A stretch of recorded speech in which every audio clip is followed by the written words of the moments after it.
आधी रात के वक्त अचानक चाची ने मेरे फ़ोन पर फ़ोन करके कहा कि उनकी कमर में बहुत तेज़ दर्द हो रहा है और इसीलिए मैं उनकी मालिश कर दूं। मैं उनके कमरे में पहुंच गया। उसके बाद मैं बहुत ही हल्के हाथों से उनकी मालिश करने लगा, जिससे उन्हें आराम मिलने लगा और हम लोग तरह तरह की बातें करने लगे।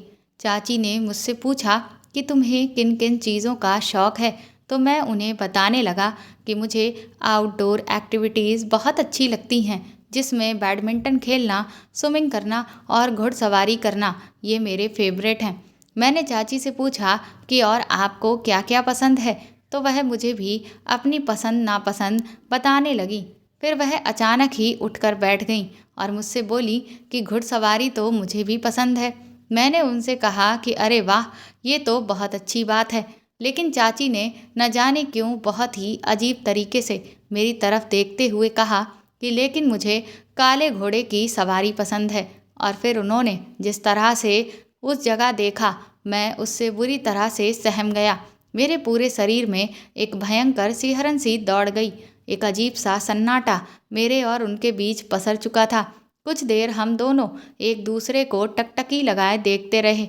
मेरी चाची कम उम्र की और बहुत खूबसूरत औरत थी, और उनकी ऐसी बात ने तो मेरे अंदर एक तूफान पैदा कर दिया था।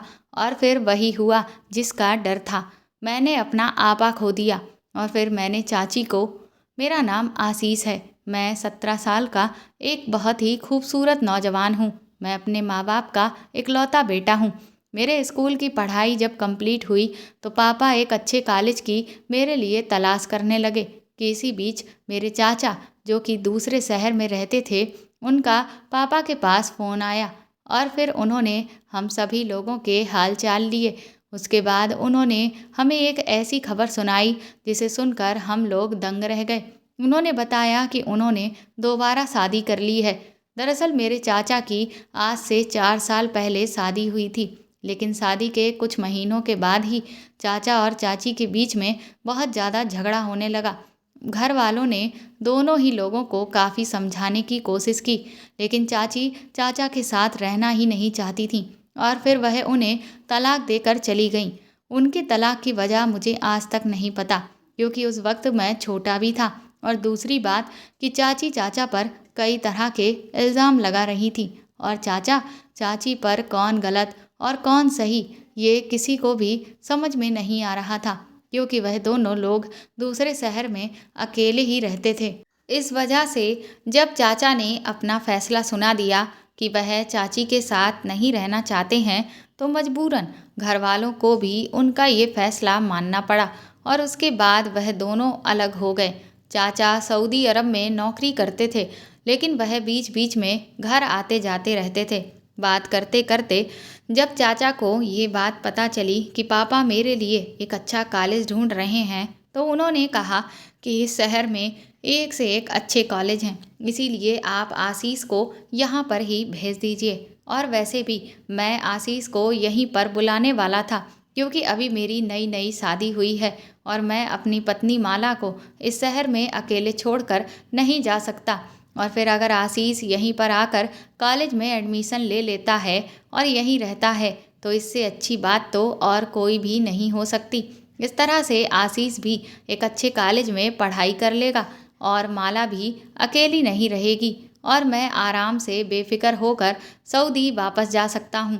पापा को भी चाचा की बात ठीक लगी और इसी वजह से उन्होंने ये फैसला किया कि अब मैं चाचा के पास जाकर रहकर ही अच्छे से पढ़ाई करूँगा। अगले हफ्ते ही मैं चाचा के घर पहुँच चुका था। चाचा मुझे वहाँ देखकर बहुत ज़्यादा खुश थे। वह मुझसे कहने लगे कि तुम्हारे आने से अब मुझे कोई भी फिक्र नहीं रहेगी। चलो तुम्हें तुम्हारी चाची से मिलवाता हूँ, वह भी तुम्हें देखकर बहुत खुश हो जाएगी, क्योंकि जब से मैंने उसे तुम्हारे बारे में बताया है, तब से वह तुम्हारा बेसब्री से इंतजार कर रही है। वरना पहले तो वह बेचारी टेंशन के मारे बहुत परेशान थी कि वो अकेले कैसे रहेगी, लेकिन जब मैंने उसे तुम्हारे बारे में बताया और कहा कि तुम स्वभाव के बहुत ही हंसमुख हो, तो वह खुश हो गई, क्योंकि वह भी बिल्कुल तुम्हारी तरह ही है, खूब हंसी मजाक करने वाली और खूब बोलने वाली। मैं जैसे ही चाचा के घर पहुंचा और सामने मेरी चाची ने दरवाज़ा खोला तो उन्हें देखकर तो मैं दंग ही रह गया। चाची तो चाचा की बिल्कुल आधी उम्र की थी। वह मुझे देखने में 18 साल की लग रही थी और खूबसूरती तो उनकी इतनी ज़्यादा थी कि वह किसी परी से कम नहीं थी। किसी हीरोइन के जैसी कदकाठी और चेहरे पर चमक इतनी गजब कि परियां भी फेल हो जाएं। उनके काले लंबे घने बाल जो उस वक्त खुले हुए थे और हवा में लहरा रहे थे। मैं तो उन्हें देखते ही पलक झपकाना ही भूल चुका था। मुझे तो अभी तक यकीन ही नहीं आ रहा था कि ये मेरी नई चाची हैं। मैं अपनी ही दुनिया में गुम था कि तभी चाचा ने मुझे एक झटके से सपनों से बाहर निकाला और कहा, क्या हुआ आशीष, ये तुम्हारी चाची हैं, मिलोगे नहीं? मैंने तुरंत ही उन्हें नमस्ते बोला और फिर घर के अंदर आ गया। चाची मेरे लिए चाय पानी का इंतजाम करने लगी, लेकिन मैं बार बार नज़र चुराकर उनकी तरफ ही देख रहा था, क्योंकि मैं इस बात को हजम ही नहीं कर पा रहा था कि मेरे चाचा, जो कि तकरीबन 35 साल के होंगे, उनसे एक 18 साल की लड़की ने शादी कर ली है। मैं मन ही मन सोचने लगा कि हो सकता है चाची की भी उम्र उतनी ही हो जितनी चाचा की है, लेकिन उन्होंने अपना इतना अच्छे से ख्याल रखा हुआ है कि वह किसी 18 साल की लड़की के जैसी ही दिख रही हैं। खैर, जो भी हो, लेकिन चाचा बहुत खुश नसीब हैं जो उन्हें दूसरी पत्नी इतनी ज़्यादा खूबसूरत मिली है। चाय नाश्ता करने के बाद चाचा अपनी पैकिंग करने लगे। उन्होंने मुझसे कहा कि वह कल सुबह की फ़्लाइट से सऊदी के लिए निकल जाएंगे और उसके बाद उन्होंने मुझे एक लिस्ट पकड़ाई। वह बोले कि इसमें इस शहर के सभी अच्छे कॉलेजों के नाम लिखे हुए हैं, तुम इनमें से किसी को भी चूज़ करके एडमिशन ले सकते हो। उनकी ये बात सुनकर मैं बहुत खुश हो गया। उसके बाद चाचा मुझसे कहने लगे कि देखो आशीष, मैं यहाँ पर सिर्फ तुम्हारे भरोसे पर ही तुम्हारी चाची को छोड़कर जा रहा हूँ। और एक बात और है, तुम्हारी चाची को अभी कुछ दिनों पहले सीढ़ियों से गिर जाने की वजह से चोट आ गई थी, जिसमें उसकी शरीर की काफ़ी मांसपेशियाँ खिंच गई हैं। मैंने डॉक्टर को दिखाया तो उन्होंने ये बताया कि अभी कुछ महीनों तक उसके शरीर में बार बार दर्द उठता रहेगा और जिसकी वजह से उसे बहुत तकलीफ होगी, लेकिन तुम इसीलिए उसका थोड़ा सा ख्याल रखना और जब भी ज़रूरत पड़े तो उसे डॉक्टर को दिखा आना। इसके अलावा तुम्हारी चाची तुम्हें जो भी काम बताएं तुम वह सारे काम कर देना, क्योंकि यहाँ पर उसका तो सिर्फ तुम ही सहारा हो और कोई नहीं। मैंने चाचा से कहा कि आप बिल्कुल भी फिक्र मत करिए, मैं चाची का पूरा ख्याल रखूँगा और उन्हें किसी भी बात की कमी नहीं होने दूंगा। इसके बाद अगली सुबह चाचा सऊदी के लिए निकल गए और मैं और चाची बिल्कुल ही अकेले उस घर में रह गए। अभी क्योंकि मैं और चाची एक दूसरे के लिए नए नए थे, इसीलिए हमारे बीच बातचीत कुछ कम ही हो रही थी। मैं भी उसी दिन उस कॉलेज में पहुंच गया जहां पर मुझे एडमिशन लेना था और मैंने वहां जाकर दाखिला ले लिया। इसके बाद धीरे धीरे दिन यूं ही बीतने लगे और मैंने कॉलेज जाना भी शुरू कर दिया, जहां पर मेरी कुछ लड़कों से अच्छी दोस्ती हो गई और इधर मैं और चाची अब एक दूसरे से खुलकर बातें करने लगे। एक दिन मैं अपने कमरे में बैठा पढ़ रहा था कि तभी रात के समय चाची ने मुझे आवाज़ लगाई।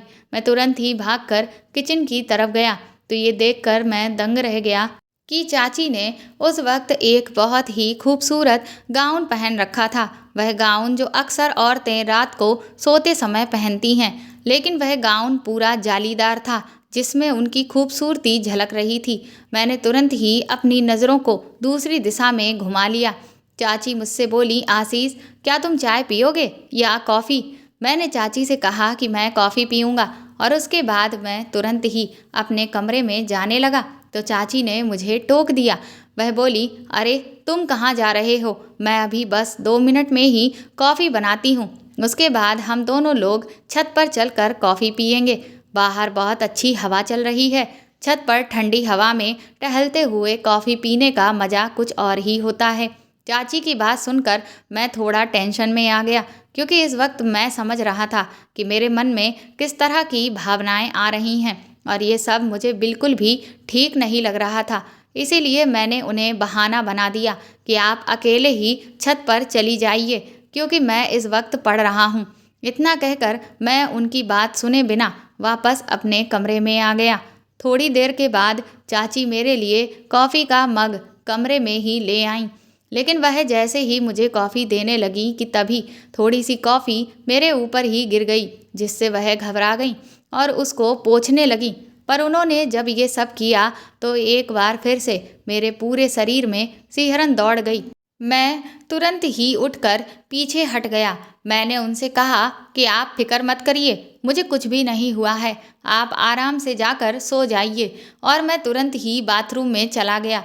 मैंने खुद को समझाया कि वह मेरी चाची है, भले ही उनकी उम्र कम ही क्यों ना हो, लेकिन वह मेरी माँ समान है और मुझे अपने मन में किसी भी तरह का कोई विचार नहीं लाना चाहिए। इसके बाद एक दिन चाची और मैं शॉपिंग पर गए। वहाँ पर मैंने अपने लिए भी कुछ कपड़े लिए और चाची ने भी। और उस दिन मुझे पता चला कि चाची की उम्र सच में 18 साल की ही है। मैंने बातों ही बातों में उनसे पूछ लिया कि आपको चाचा कहाँ मिले, तो वह कहने लगी कि दरअसल तुम्हारे चाचा ने मेरी जान बचाई थी। एक दिन मेरा एक्सीडेंट हो गया था और तुम्हारे चाचा ही मुझे हॉस्पिटल लेकर गए और फिर वहीं से हमारी मुलाकातें धीरे धीरे आगे बढ़ने लगीं। मैं एक अनाथ लड़की हूँ, मेरा आगे पीछे कोई भी नहीं था। मैं बचपन से ही अपने मामा मामी के घर पर रही थी, लेकिन वह लोग मेरे साथ बहुत ही बुरा व्यवहार करते थे। और जब मुझे तुम्हारे चाचा का साथ मिल गया और हमने शादी करने का फैसला कर लिया, तो फिर मैंने बिल्कुल भी देर नहीं की और तुम्हारे चाचा के साथ शादी करके अब मैं एक खुशहाल जीवन जी रही हूँ। मैंने चाची से कहा कि ये तो आपने बहुत ही अच्छा किया, क्योंकि मेरे चाचा बहुत ही अच्छे हैं। चाची कहने लगी कि हाँ, सो तो हैं, तुम्हारे चाचा मेरा बहुत ख्याल रखते हैं। देखो ना, वह यहाँ से जा रहे थे, लेकिन फिर भी उन्हें मेरी कितनी फिक्र थी कि मेरा ख्याल रखने के लिए वह तुम्हें यहाँ पर छोड़ कर गए। बाकी सब चीज़ें तो ठीक चल रही थीं, लेकिन ना जाने क्यों, लेकिन मैंने एक चीज़ नोटिस की थी कि जब से चाचा सऊदी गए थे, तब से ही चाची घर में जो भी कपड़े पहन रही थी वह मुझे दिखने में बिल्कुल भी ठीक नहीं लगते थे, क्योंकि वह कपड़े कुछ ज़्यादा ही खुले खुले थे। फिर मुझे लगा कि हो सकता है चाची इन सब बातों पर उतना ध्यान ना देती हूँ और फिर उनकी नज़र में तो मैं उनके बेटे के समान हूँ और बस इसीलिए वह इस तरह के कपड़े आराम से मेरे सामने पहन रही हैं।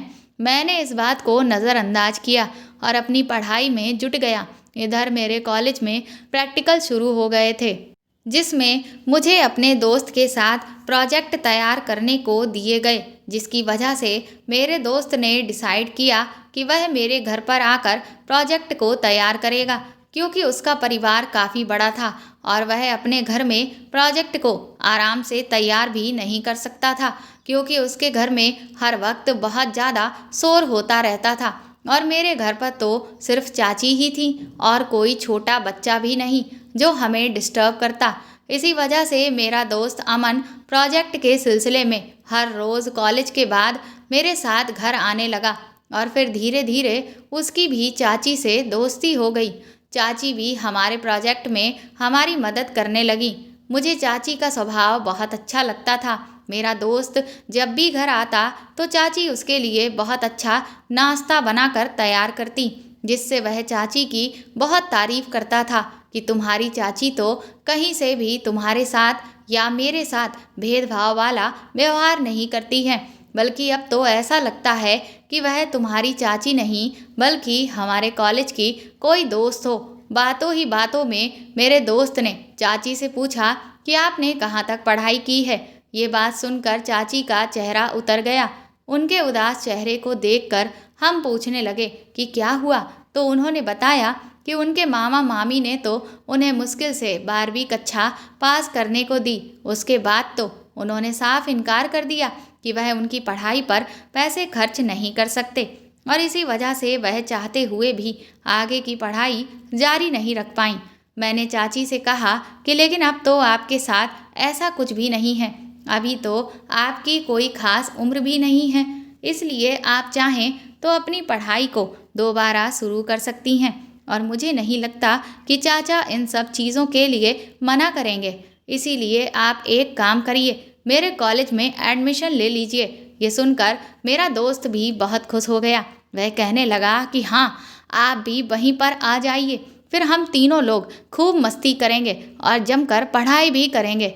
चाची मुस्कुराते हुए कहने लगी कि मैं बिल्कुल ऐसा करती, लेकिन क्योंकि अभी मुझे कुछ दिनों पहले ही चोट लगी हुई है, जिसकी वजह से मुझे कई बार अचानक से शरीर में दर्द उठने लगता है, इसीलिए मैं हर रोज़ फ़िलहाल तो कॉलेज नहीं जा सकती। और फिर अब मेरी शादी भी हो गई है, तो मुझे अपनी गृहस्थी भी देखनी है और आगे मेरे बच्चे होंगे, तो फिर मैं कॉलेज के साथ साथ बच्चों को कैसे मैनेज करूँगी। हर रोज़ कॉलेज जाना मेरे बस की बात नहीं हो सकती। उनकी ये बात सुनकर मैं और मेरा दोस्त दोनों ही सोच में पड़ गए। मैंने चाची से कहा कि तो फिर आप एक काम करिए, आप डिस्टेंस लर्निंग का सहारा लीजिए। ऐसे बहुत से कॉलेज हैं जिनमें आप एडमिशन लेकर घर बैठे ही अपनी पढ़ाई जारी रख सकती हैं। मेरी ये बात सुनकर चाची और अमन दोनों के ही चेहरे पर चमक आ गई। वह कहने लगे कि अरे वाह, ये आइडिया तो तुमने बहुत अच्छा दिया। और फिर हम लोग तुरंत ही चाची के लिए एक अच्छा कॉलेज ढूंढने लगे और कुछ देर के बाद ही हमने कॉलेज को फाइनल भी कर दिया। लेकिन चाची ने कहा कि ये सब करने से पहले मैं तुम्हारे चाचा की इजाज़त ले लूं और उसके बाद ही मैं एडमिशन लूँगी। उसके बाद ये सारी बातें तय हो गईं। अमन भी अपने घर चला गया। शाम को चाची ने चाचा से पूछा तो चाचा ने भी खुशी खुशी हाँ कह दिया। चाची पढ़ाई को लेकर बहुत खुश थीं। फिर वह कहने लगीं कि लेकिन आशीष, मुझे पढ़ाई छोड़े हुए थोड़ा समय हो गया है, तो इसीलिए मुझे घबराहट हो रही है कि मैं ये सब बिना कॉलेज जाए कैसे हैंडल करूँगी। क्योंकि कॉलेज जाती तो वहाँ तो मुझे प्रोफेसर पढ़ाते, अगर कोई चीज़ समझ नहीं आती तो वह मुझे समझाते, पर यहाँ घर बैठे मैं कैसे सारी चीज़ों को समझ पाऊँगी। मैंने चाची से कहा कि अरे बस इतनी सी बात है, आप इसकी बिल्कुल भी फिक्र मत करिए। आपकी पढ़ाई में मैं आपकी पूरी मदद करूँगा। आपको जब भी किसी भी चीज़ में कुछ भी समझ में ना आए तो आप बेझिझक किसी भी वक्त मुझसे पूछ लीजिएगा। ये सुनकर चाची बहुत खुश हो गईं और फिर चाची ने एक कॉलेज में एडमिशन ले लिया और घर पर रहकर ही अपनी पढ़ाई शुरू कर दी। अब अक्सर मैं भी चाची की पढ़ाई में मदद कर देता और अमन भी। हम तीनों लोग कई बार बाहर घूमने के लिए भी चले जाते, कभी डिनर पर जाते तो कभी किसी शॉपिंग मॉल में। हम तीनों के बीच बहुत अच्छी दोस्ती होने लगी थी। एक रात चाची ने अचानक ही मुझे फ़ोन करके अपने कमरे में बुलाया। जब मैं उनके कमरे में पहुंचा तो वह मुझसे कहने लगी कि उनकी पीठ में बहुत तेज़ दर्द हो रहा है और डॉक्टर ने उन्हें ये तेल दिया है जिससे उनकी मालिश की जाती है। जब चाचा थे तो वह उनकी अच्छे से मालिश कर दिया करते थे, लेकिन अब तो वह यहाँ पर है नहीं और चाची का खुद से हाथ उनकी पीठ तक नहीं पहुँच पाता है। इसीलिए मैं इस चीज़ में उनकी मदद कर दूँ। मैं तुरंत ही उनके हाथ से तेल ले लिया और उनकी मालिश करना शुरू कर दिया।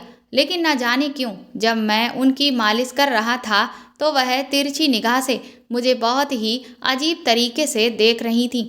मैंने इसीलिए फटाफट से उनकी मालिश की और फिर बहाना बना दिया कि मुझे बहुत तेज नींद आ रही है, इसीलिए मैं सोने के लिए जा रहा हूँ। इतना कहकर मैं तुरंत ही उठकर वापस अपने कमरे में आ गया। धीरे धीरे अब मैं नोटिस कर रहा था कि चाची मुझसे अपना हर छोटा मोटा काम करवाती।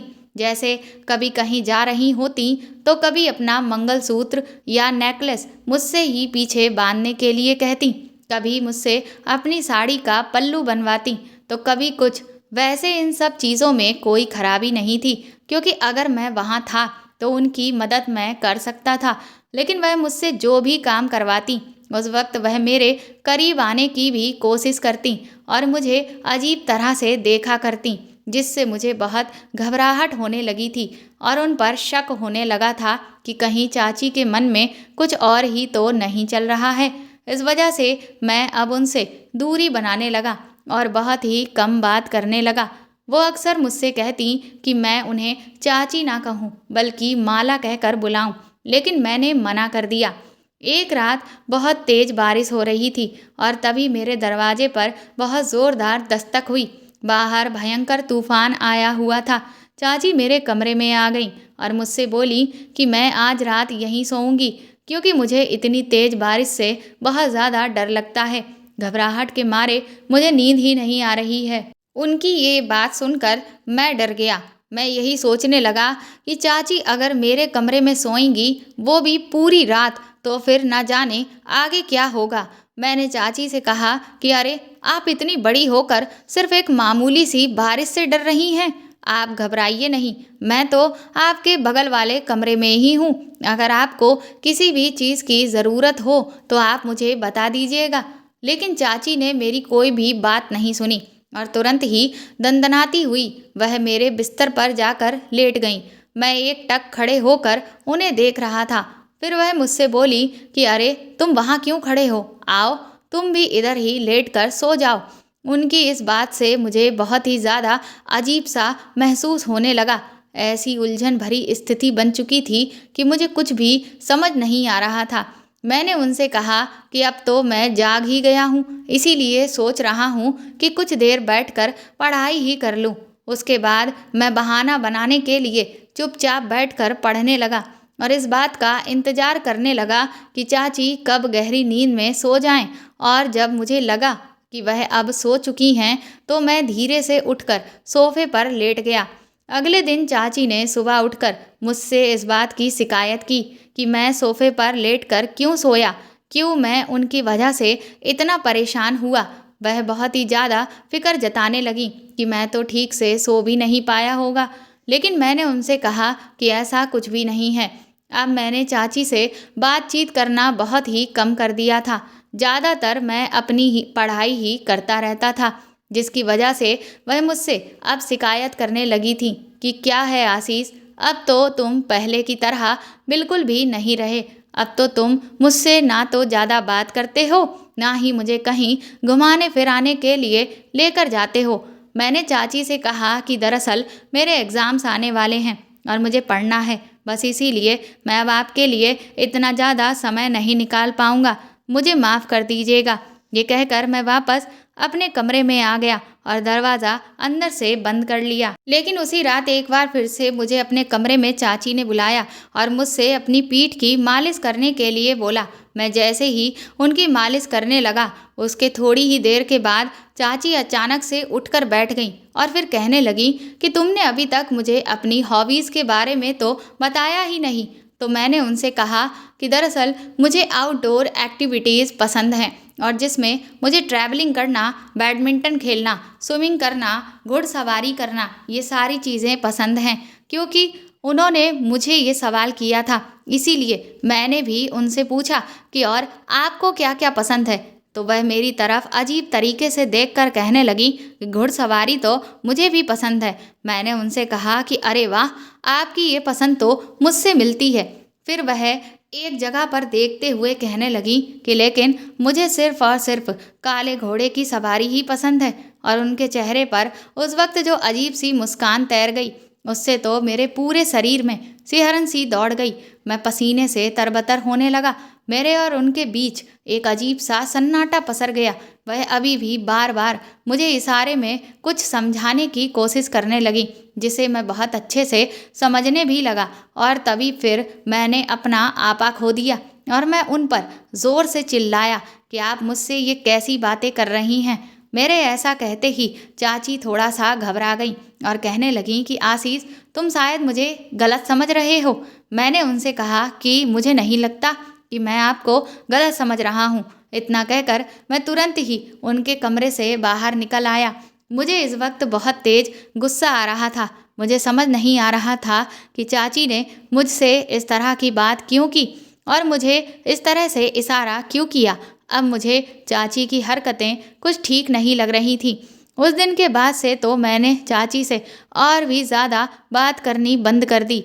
हालांकि उन्होंने मुझे मनाने की बहुत कोशिश की और मुझे बार बार ये समझाने लगी कि वह ऐसी कोई भी बात नहीं कर रही थी, पर फिर भी मैंने उनसे झूठा दिखावा कर दिया कि ठीक है, मैंने उनकी बात मान ली है और उन्हें माफ़ कर दिया है।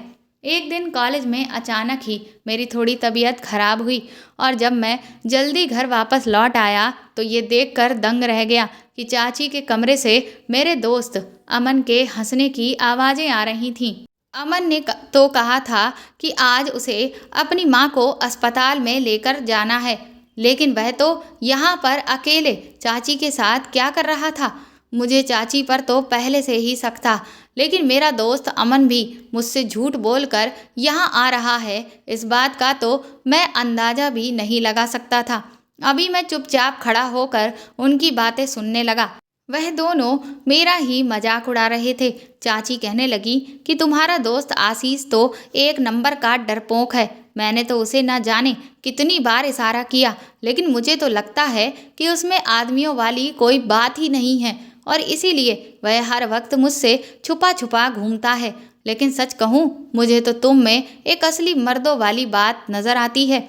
इस बात पर आशीष बहुत खुश हो गया और कहने लगा कि अरे आप उस आशीष को छोड़िए, वह तो बड़ा ही दब्बू किस्म का इंसान है और मेरे साथ खुश रहिए। और उसके बाद उन दोनों ने जो किया उसे देखकर तो मैं दंग रह गया। जिस चीज़ पर सिर्फ और सिर्फ मेरे चाचा का हक था, वह इस वक्त सिर्फ आशीष को मिल रहा था। ये सब कुछ मुझसे देखा ही नहीं जा रहा था, इसीलिए मैं तुरंत ही वहाँ से निकल आया और एक पार्क में जाकर बैठ गया। मेरी आंखों के सामने अभी भी वह नज़ारा घूम रहा था और मुझे से रह रह कर बहुत ही गुस्सा आ रहा था। मैंने फैसला कर लिया था कि अब मैं चाची के चेहरे से ये पर्दा उठाकर ही रहूँगा। वह मेरे चाचा को धोखा दे रही थी और मैं ऐसा बिल्कुल भी नहीं होने दे सकता था, और इसीलिए मैंने तुरंत ही फ़ोन करके चाचा को चाची की एक एक हरकत के बारे में सब कुछ बता दिया। चाचा भी गुस्से में बुरी तरह से बौखला गए और उन्होंने इमरजेंसी में अपनी टिकट कर ली और मुझसे कहा कि वह 3 दिन के बाद इंडिया वापस आ रहे हैं। इधर मैं भी 3 दिन तक बिल्कुल खामोश रहा था कि चाची को जरा सी भी इस बात की भनक ना लगे कि मैं उनकी सच्चाई जान गया हूँ। 3 दिन के बाद चाचा जैसे ही घर लौट कर आए, उन्होंने तुरंत ही आकर चाची के गाल पर एक ज़ोरदार तमाचा मारा। चाची को कुछ भी समझ में नहीं आ रहा था कि आखिर उनके साथ अचानक से ये क्या हुआ। वह कहने लगी कि आप एक तो अचानक आ गए और फिर आप मेरे साथ ये क्या कर रहे हैं। चाचा कहने लगे कि तुम्हारी हिम्मत कैसे हुई आशीष के दोस्त के साथ वह सब करने की। चाचा के मुंह से ये बात सुनकर चाची के तो होश ही उड़ चुके थे। वह बुरी तरह से चाचा के आगे रो रो कर गिड़गिड़ाने लगी और कहने लगी कि मुझे माफ़ कर दीजिए, मैं भी क्या करती, मेरे सामने और कोई भी चारा नहीं था। चाचा ने कहा कि लेकिन जब मैं तुमसे कहकर गया था कि तुम्हें ये सब आशीष के साथ करना है, तो फिर तुम उसके दोस्त के साथ आखिर क्यों? मैंने तुम्हें सिर्फ आशीष तक की हद दी थी। चाचा के मुंह से ये बात सुनकर मेरे तो पैरों तले ज़मीन निकल गई। मुझे तो समझ ही नहीं आ रहा था कि आखिर ये सब यहाँ हो क्या रहा है।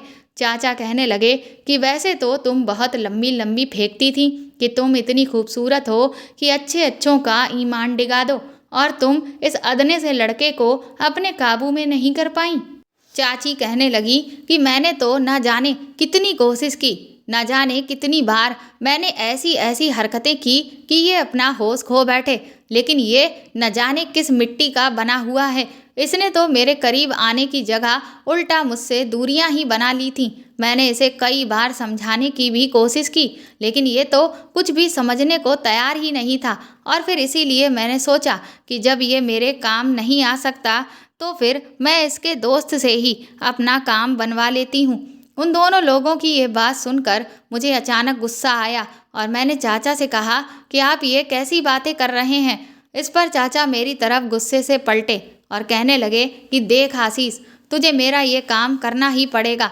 हर हाल में तुझे मुझे एक बच्चा पैदा करके देना ही होगा, क्योंकि अगर ऐसा नहीं हुआ तो सबको पता चल जाएगा कि मैं एक बांझ हूँ। मेरी पहली पत्नी भी मुझे इसी वजह से छोड़कर चली गई थी, क्योंकि मैं उसे एक बच्चा नहीं दे सकता था।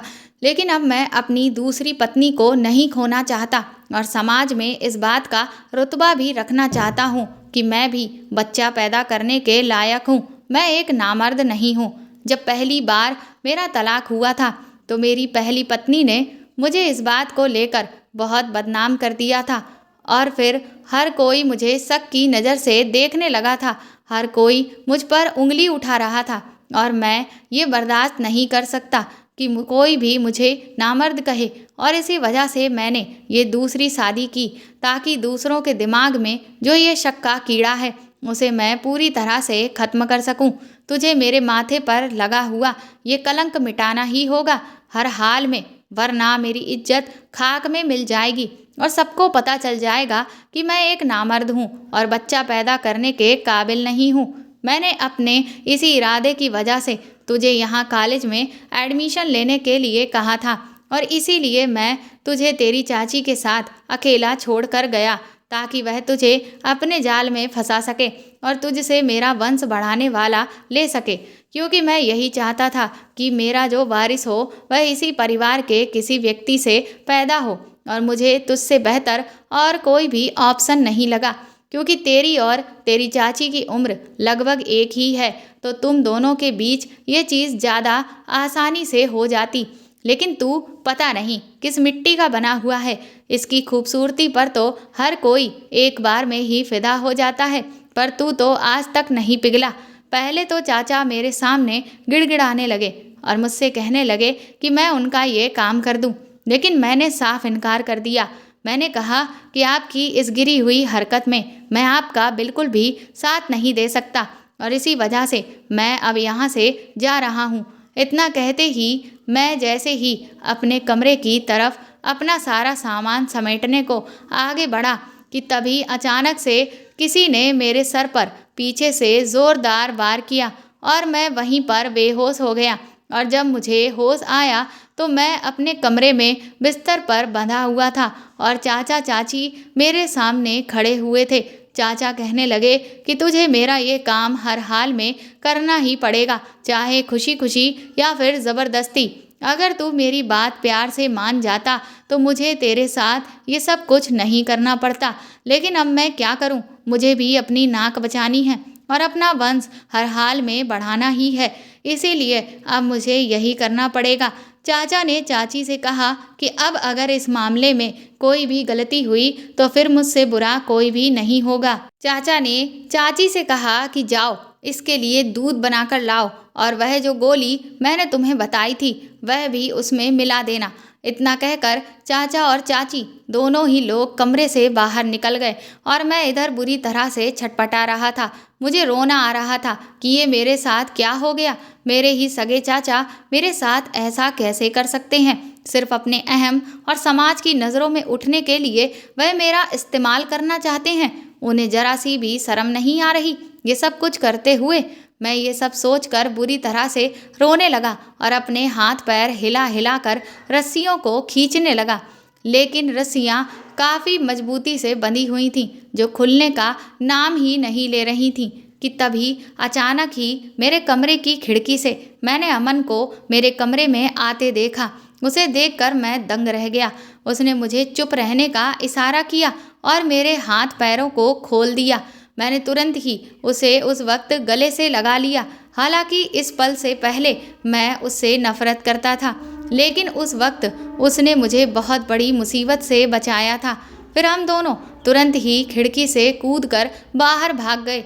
मैं उसके साथ बाइक से एक पार्क में पहुंचा और वहां पहुंचकर मैंने चैन की सांस ली, लेकिन मैंने हैरानी से अमन की तरफ देखते हुए कहा कि तुम आखिर मेरे कमरे की खिड़की से अचानक कैसे आ गए?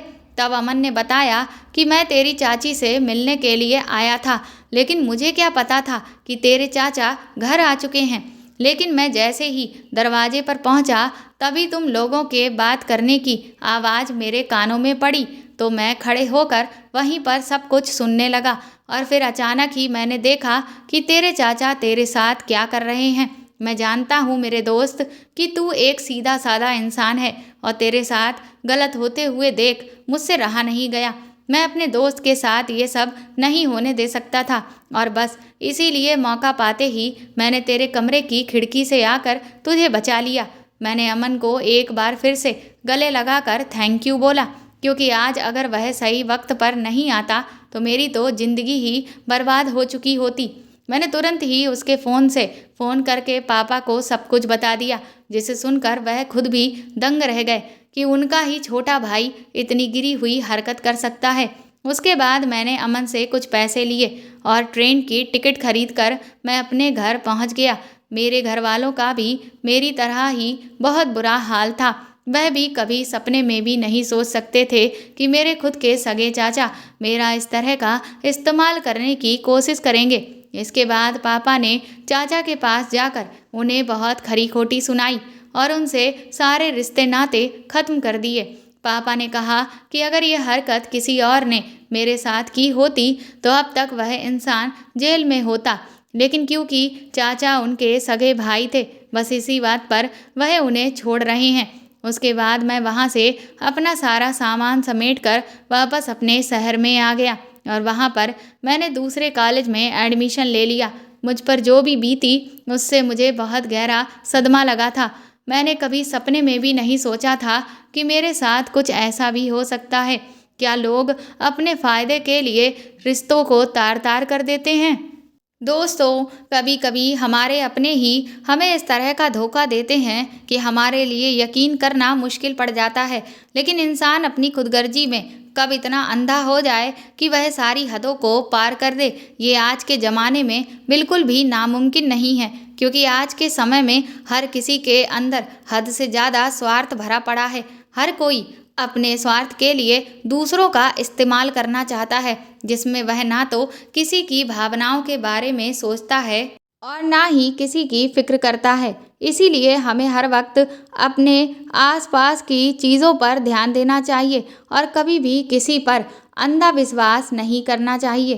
तो दोस्तों, आपको ये कहानी कैसी लगी हमें कमेंट करके ज़रूर बताएं और प्लीज़ इस कहानी को ज़्यादा से ज़्यादा शेयर और लाइक करके मेरे चैनल को सपोर्ट करें।